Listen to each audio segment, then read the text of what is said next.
नमस्कार छात्राओं, मैं doctor Ranjita Garg, assistant professor समाजशास्त्र, सेठ मुरलीधर मानसिंह का कन्या महाविद्यालय भीलवाड़ा। बच्चों, पिछले वीडियो में हमने सामाजिक सर्वेक्षण के उद्देश्यों, महत्व एवं सीमाओं आदि के बारे में चर्चा की थी। आज हम बात करेंगे सामाजिक सर्वेक्षण के प्रमुख प्रकारों के बारे में। सामाजिक सर्वेक्षण, क्योंकि हमें पता है बहुत अलग अलग उद्देश्यों से किया जाता है, उसकी प्रकृति अलग होती है, समय की अवधि अलग हो सकती है, अध्ययन की पद्धति अलग हो सकती है। यही कारण है कि सामाजिक सर्वेक्षण के प्रकार भी विविध हैं।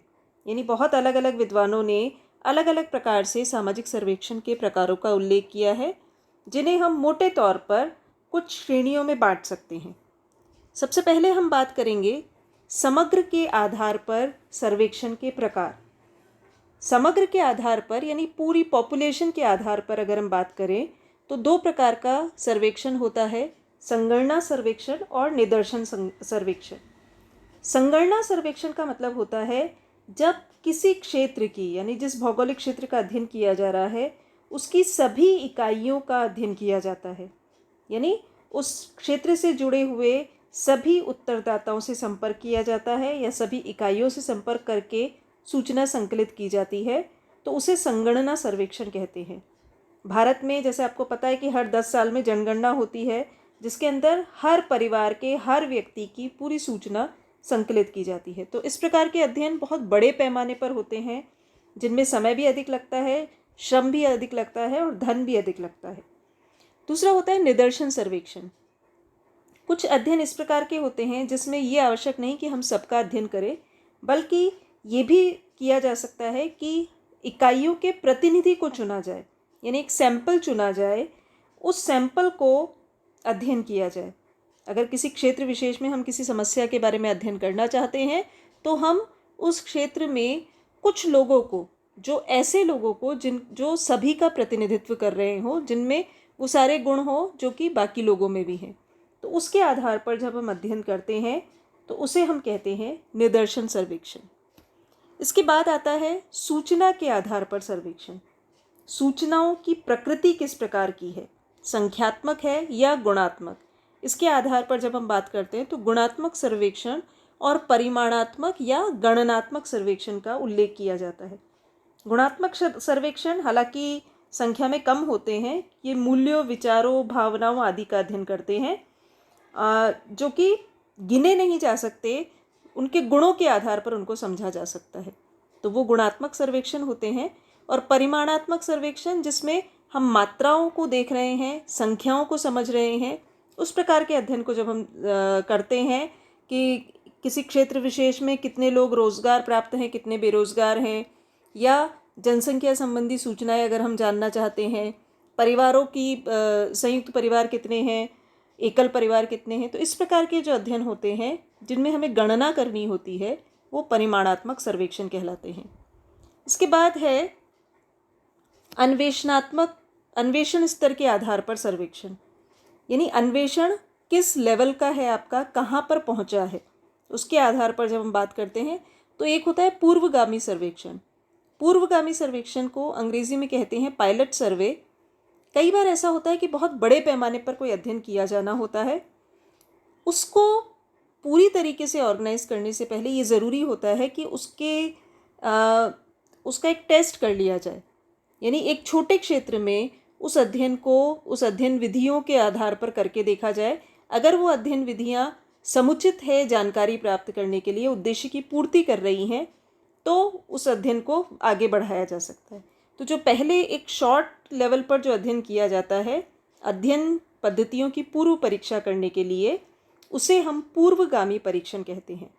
और दूसरा है मुख्य सर्वेक्षण, जो कि पूर्वगामी सर्वेक्षण करने के बाद जब आपको कोई भी कमियां नज़र आती है, उसमें आप करेक्शन कर देते हो, या अगर सब कुछ सही है तो उसे आप बड़े स्तर पर लागू करते हो, तो वो कहलाता है मुख्य सर्वेक्षण। इसके बाद बात आती है उद्देश्यों के आधार पर सर्वेक्षण की। उद्देश्यों के आधार पर विवरणात्मक, व्याख्यात्मक और अन्वेषणात्मक सर्वेक्षण होते हैं। विवरणात्मक सर्वेक्षण वो होते हैं जो कि किसी भी चीज़ के बारे में सामान्य जानकारी आपके सामने प्रस्तुत करते हैं। लोगों की सामाजिक दशा, रहन सहन, उनके शिक्षा के साधन, उनके मनोरंजन के साधन, धर्म कौन सा है, व्यवसाय कौन से हैं, इस प्रकार के समाज की यथास्थिति को प्राप्त करने के लिए, ज्ञात करने के लिए जो अध्ययन किए जाते हैं वो विवरणात्मक सर्वेक्षण कहलाते हैं। व्याख्यात्मक सर्वेक्षण व्याख्या करने पर जोर देते हैं, यानी कोई भी घटना जो घटित हो रही है उसके पीछे के कारणों को जानने के लिए, समस्या को समझने के लिए जो अध्ययन किए जाते हैं वो व्याख्यात्मक सर्वेक्षण होते हैं। और तीसरा है अन्वेषणात्मक सर्वेक्षण। जब किसी समस्या के बारे में हमें शुरू से पूरी जानकारी प्राप्त करनी है, हमारे पास उससे रिलेटेड कोई हाइपोथेसिस नहीं है, कोई पूर्व जानकारी नहीं है, हम पहले स्तर से उसके बारे में एक्सप्लोर करना चाहते हैं, तो वो अन्वेषणात्मक सर्वेक्षण या एक्सप्लोरेटरी सर्वे कहलाता है। उसके बाद है समयावधि के आधार पर, यानी कितना समय आप अध्ययन में दे रहे हैं। ये नाम से ही समझ में आता है लघुकालिक सर्वेक्षण, जो छोटे समय के लिए किए जाते हैं, जिसमें कोई तात्कालिक समस्या पर तुरंत लोगों की राय जानने के लिए, चुनाव के समय जो पक्ष विपक्ष में कौन किस राजनीतिक दल के पक्ष में है, विपक्ष में है, उसके आधार पर जो अनुमान लगाया जाता है वो लघुकालिक सर्वेक्षण होते हैं। और दीर्घकालिक सर्वेक्षण वो होते हैं जिसमें अध्ययनकर्ता को ये पता होता है कि ये एक लंबे समय तक चलने वाला अध्ययन है, और कई बार ऐसा होता है कि उसे अलग अलग समयावधि के दौरान किया जाता है, यानी हर 5 वर्ष में कोई सर्वेक्षण किया जाता है, या क्योंकि कोई घटना जो है वो उसका ट्रेंड लगातार बदल रहा है, तो उसको समझने के लिए दीर्घकालिक सर्वेक्षण किए जाते हैं, जिससे उस घटना के बारे में सभी प्रकार की जानकारी प्राप्त की जा सके। वो कहलाते हैं दीर्घकालिक सर्वेक्षण। इसके बाद है विधियों के आधार पर सर्वेक्षण किन विधियों से किया जाएगा, उसके आधार पर तीन सर्वेक्षण मुख्य माने गए हैं। अवलोकन सर्वेक्षण। अवलोकन का अर्थ होता है किसी भी चीज़ को देखकर समझना, निरीक्षण करना, किसी घटना को निरीक्षण के माध्यम से समझना। इसमें अनुसंधानकर्ता जो है या सर्वेयर जो है वो लोगों से बातचीत नहीं करता, बल्कि स्वयं फील्ड में जाके उस वस्तु स्थिति का अवलोकन करता है, उसे हर तरीके से निरीक्षण करता है, उसकी बारीकियों को समझने की कोशिश करता है। वो कहलाता है अवलोकन सर्वेक्षण। दूसरा है साक्षात्कार सर्वेक्षण। इसमें उत्तरदाताओं से बात की जाती है, उनके साक्षात्कार लिए जाते हैं, प्रत्यक्ष संपर्क करके पारस्परिक बातचीत की जाती है और उसके आधार पर तथ्यों का संकलन किया जाता है। प्रश्नावली सर्वेक्षण जो है, ये सारे जो पद्धतियां हैं इनके बारे में हम डिटेल में डिस्कस करेंगे। ये आपका एक एक अलग अलग टॉपिक है। अवलोकन, साक्षात्कार, प्रश्नावली, अनुसूची, ये सब अध्ययन की विधियां हैं जिसको हम डिटेल में बाद में समझेंगे। प्रश्नावली बेसिकली प्रश्नों की एक सूची होती है जो कि उत्तरदाता को दे दी जाती है। उत्तरदाता उसमें अपने उत्तर भर के आपको वापस दे देता है, यानी प्रश्नों की सूची जो कि सर्वेयर उत्तरदाता को सौंपता है। उत्तरदाता उनमें अपने आंसर्स लिखकर आपको वापस लौटाता है। वो कहलाता है प्रश्नावली सर्वेक्षण। आयोजकों के आधार पर भी सर्वेक्षण को बांटा गया है। ये फिर से नाम से ही समझ में आ रहा है। सरकारी सर्वेक्षण, यानी सरकार स्वयं अपने प्रशासन के लिए, सुचारू संचालन के लिए अलग अलग विभाग जो हैं वो समय समय पर सर्वेक्षण करवाते हैं। चाहे वो NSS हो, जो नेशनल सैंपल सर्वे है, वो जिस प्रकार के सर्वेक्षण करवाता है, जनगणना होती है, ये सब सरकारी सर्वेक्षण कहलाते हैं। गैर सरकारी सर्वेक्षण, यानी कुछ प्राइवेट कंपनीज या और प्राइवेट एजेंसीज अपने लेवल पर या तो अपने किसी प्रोडक्ट के बारे में जानकारी प्राप्त करने के लिए कि उसके प्रति पब्लिक की क्या राय है, पब्लिक को कितना पसंद आ रहा है, नहीं आ रहा है, उसके बारे में जो अध्ययन करती है वो गैर सरकारी सर्वेक्षण कहलाता है। अर्ध सरकारी सर्वेक्षण, जिसमें सरकार द्वारा सहायता प्राप्त एजेंसीज जो है वो कुछ सर्वेक्षण का आयोजन करती है, तो वो अर्ध सरकारी सर्वेक्षण कहलाते हैं। आवृत्ति के आधार पर, आवृत्ति यानी किसी भी चीज़ का रिपीटेशन, तो आवृत्ति के आधार पर एक होता है अंतिम सर्वेक्षण, यानी जिसमें बहुत समय सीमा की लिमिटेशंस है और ये पता है कि जो अध्ययन विषय है उसमें बहुत ज़्यादा परिवर्तन नहीं होता, तो उसके बारे में जब एक ही यानी फाइनल सर्वे किया जाता है, जिसे अंतिम मान लिया जाता है वो कहलाता है अंतिम सर्वेक्षण। और पुनरावर्तक सर्वेक्षण वो होता है जिसमें हमें ये पता है कि सामाजिक परिस्थितियाँ जो है वो समय के साथ साथ परिवर्तित होगी, और उसको जानने के लिए, उस प्रवृत्ति को समझने के लिए वो सर्वेक्षण बार बार किया जाता है। तो इसे हम पुनरावर्तक सर्वेक्षण भी कहते हैं। आवश्यकता के आधार पर अगर बात की जाए तो नियमित और कार्यवाहक सर्वेक्षण का उल्लेख किया जाता है। नियमित सर्वेक्षण का मतलब होता है जब किसी विषय या समस्या की जानकारी के लिए नियमित रूप से, सतत रूप से सर्वेक्षण किया जाता है। इसके लिए कई बार ऐसा होता है कि एक पृथक विभाग की स्थापना कर दी जाती है। फिर वही जैसे जनगणना विभाग है, या जनसंख्या का आय, व्यय, जन्म दर, मृत्यु दर, इन सब चीज़ों के बारे में जो अध्ययन करते हैं, यानी एक पृथक विभाग इसी कार्य को संपादित करता है, वो कहलाता है नियमित सर्वेक्षण।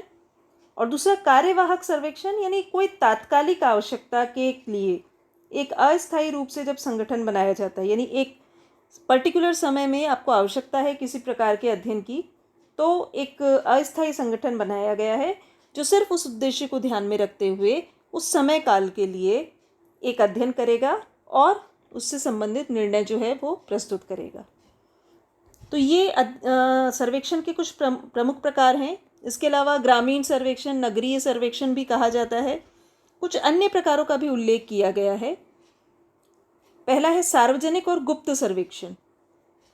सार्वजनिक सर्वेक्षण ऐसे सर्वेक्षण जिसका प्रतिवेदन या जो निष्कर्ष है वो जनता की सूचना के लिए ओपन है, यानी उसमें कुछ छुपाया नहीं जाता। आपकी जनगणना के जो डेटा होते हैं, जनसंख्या के जो संबंधित, शिक्षा संबंधित जो डेटा होते हैं, सरकार उसे पब्लिक के लिए जारी करती है। परंतु कुछ सर्वेक्षण ऐसे होते हैं जो कि राष्ट्रीय और प्रशासकीय हित की दृष्टि से या सुरक्षा की दृष्टि से उसे प्रकाशित नहीं किया जा सकता, उसे सबके सामने प्रस्तुत नहीं किया जा सकता, ये गोपनीय होते हैं, इन्हें हम कहते हैं गुप्त सर्वेक्षण। दूसरा है तथ्यात्मक और जनमत सर्वेक्षण। कुछ सर्वेक्षण जो होते हैं वो निश्चित वास्तविक ठोस तथ्यों का ही संकलन करते हैं, और कुछ सर्वेक्षण जो होते हैं वो लोगों की राय जानने के लिए, विचार, किसी पर्टिकुलर घटना के प्रति लोगों का क्या रवैया है, एटीट्यूड्स को समझने के लिए, ओपिनियंस को समझने के लिए इस प्रकार के सर्वेक्षण किए जाते हैं, वो कहलाते हैं जनमत सर्वेक्षण। सामान्य तथा विशिष्ट सर्वेक्षण। विशिष्ट सर्वेक्षण जो कि किसी विशिष्ट समस्या या तो किसी क्षेत्र विशेष की समस्या या किसी समुदाय विशेष की कोई विशिष्ट समस्या, चाहे वो शिक्षा से संबंधित हो, धर्म से संबंधित हो, सांप्रदायिकता से संबंधित हो, आतंकवाद से संबंधित हो, उस समस्या का जब अध्ययन किया जाता है तो वो विशिष्ट सर्वेक्षण होता है। और कुछ सामान्य जानकारी जो कि जनसंख्या के सभी वर्गों पर लागू होती है, उसका जब हम अध्ययन करते हैं, चाहे वो परिवार का आकार हो, खान पान हो, किसी जगह का रहन सहन हो, वेशभूषा हो, संस्कृति हो, वो अध्ययन सामान्य सर्वेक्षण की श्रेणी में आते हैं। प्राथमिक और द्वितीय सर्वेक्षण। प्राथमिक सर्वेक्षण जो कि स्वयं अध्ययनकर्ता प्रत्यक्ष संपर्क द्वारा संकलित करता है जब तथ्यों को, तो उसे हम कहते हैं प्राथमिक सर्वेक्षण। और द्वितीय सर्वेक्षण जबकि दूसरों से किसी पर्टिकुलर घटना के बारे में जानकारी प्राप्त की जाती है, दूसरे व्यक्तियों से या अन्य साधनों से, सेकेंडरी सोर्सेज से जब कोई इन्फॉर्मेशन प्राप्त की जाती है तो उसे हम सेकेंडरी सर्वे या द्वितीयक सर्वेक्षण कहते हैं। लास्ट है मूल्यांकनात्मक तथा निदानात्मक सर्वेक्षण। मूल्यांकनात्मक सर्वेक्षण जो होता है वो किसी सामाजिक घटना के कारणों के आधार पर उस समस्या को हल करने के लिए एक सुधारात्मक योजना भी प्रस्तुत करता है, यानी उसका मूल्यांकन करता है और उसके सुधार के लिए एक योजना प्रस्तुत करता है। इसे परियोजनात्मक सर्वेक्षण या इवैल्यूएटिव सर्वे भी कहते हैं। निदानात्मक सर्वेक्षण जो है वो डायग्नोज करता है, यानी किसी चीज़ के पीछे क्या कारण है। अगर दहेज प्रथा है तो उसके पीछे क्या कारण है, बेरोजगारी है तो उसके पीछे क्या कारण है, छात्र असंतोष है तो उसके पीछे क्या कारण है, उन सारी चीज़ों को, उनके कारणों को समझना डायग्नोस्टिक या निदानात्मक सर्वेक्षण का कार्य वहीं तक होता है। मूल्यांकनात्मक सर्वे का कार्य होता है उसके लिए एक योजना भी प्रस्तुत करना, यानी जो समस्या है उसके हल के लिए समाधान भी प्रस्तुत करना। तो ये कुल मिलाकर सामाजिक सर्वेक्षण के प्रमुख प्रकार हैं। कुछ प्रकार जो हैं वो ओवरलैप भी करते हैं। ओवरलैप का मतलब कि जिसे आप सरकारी सर्वेक्षण कहते हैं, वो गुप्त सर्वेक्षण भी हो सकता है। जिसे आप पुनरावर्तक सर्वेक्षण कहते हैं, वो जो मूल्यांकनात्मक सर्वेक्षण है उसका भी हिस्सा हो सकता है, या नियमित सर्वेक्षण भी हो सकता है। तो ये अलग अलग विद्वानों द्वारा दिए गए प्रकार हैं, उसे हम अलग अलग कैटेगरी में देखते हैं, इसलिए उनके नाम अलग अलग हो सकते हैं। कुछ सर्वेक्षण जो हैं वो इन प्रकारों में कॉमन है। तो ये सामाजिक सर्वेक्षण के प्रमुख प्रकार हैं।